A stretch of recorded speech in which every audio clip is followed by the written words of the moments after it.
I think we're getting more resiliency because every year is more consistent. And then in the beans, we're definitely seeing a yield benefit. The cover crop in front of soybeans just works. It's meeting our conservation goals. It's meeting a lot of soil health goals. And I think it's got a big economic return because we're seeing better yields from the beans. We're seeing better weed control.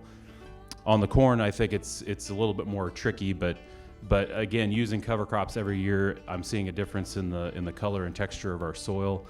And I can look at yield maps of some of our worst parts in the field, and if you flip through the maps, I can show you those bad spots are shrinking, and the yields are coming up in those areas. There's many times that we'll get an inch of rain where prior to cover crops, that water would run off, or those nutrients would actually leave, and you're out of the field for a while.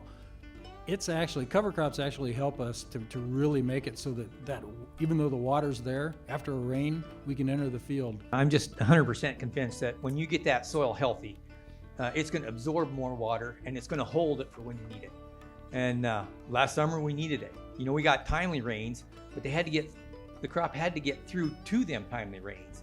And with them roots going deeper and more available moisture, it just seemed to make the crop resilient. It creates the water holding capacity in these years that we are short on rainfall.